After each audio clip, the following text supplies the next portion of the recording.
Thank you, Madam Chair.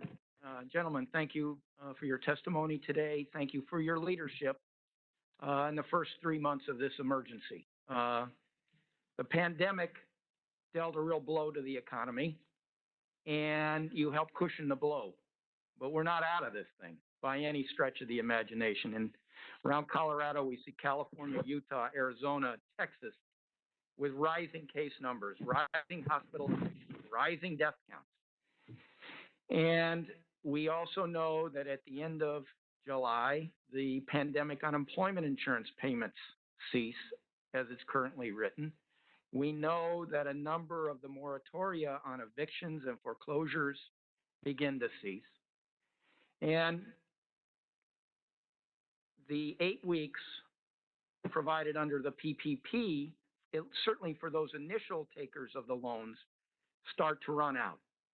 So I see a brick wall at the end of July. And Mr. Secretary, you played a key role in helping to fashion the fiscal pieces of this, the CARES Act. We call what we've done as this next iteration the HEROES Act, so that law enforcement, teachers, transportation workers, medical staff don't get laid off, in addition to the ones that already have been laid off by local governments, by state government, by school districts.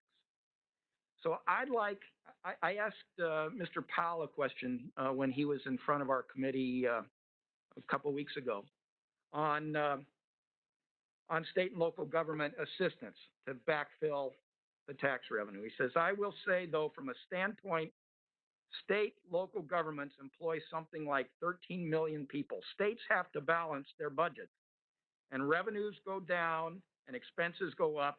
And what states do is they cut costs. And we've seen state and local governments lay off 1.5 million people already. State and local governments provide essential services, as we all know, so you know they're a great and a big employer, and I would say it's certainly worth considering. If we don't do something, it will hold back the economic recovery if they continue to lay people off and if they continue to cut essential services. And in fact, that's kind of what happened post the global financial crisis. So, Mr. Secretary, as you again are sort of in the middle between the House and the Senate and the White House, I can't ask, where are you on assisting state and local and school districts to help backfill the lost revenue that we've seen hit them already?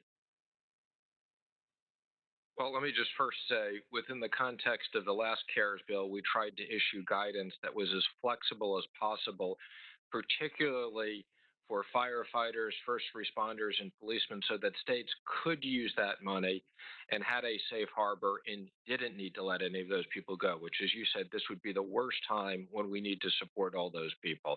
I'm committed to working with both the Democrats and the Republicans and the House and the Senate in July. As you said, we have a lot of important features that all come to an end in July. And I'm committed to continue to have these conversations and take great pride in the fact we had enormous bipartisan support in the previous bills, and look forward to working with everyone. And I would just ask you, because what we've seen is, as a Democrat, we passed this, the Senate's been sitting on it, even as time is ticking. And in Colorado, for instance, we're looking at probably a $2.5 to $3 billion drop in tax revenues this year, see it again next year, and probably the year after that.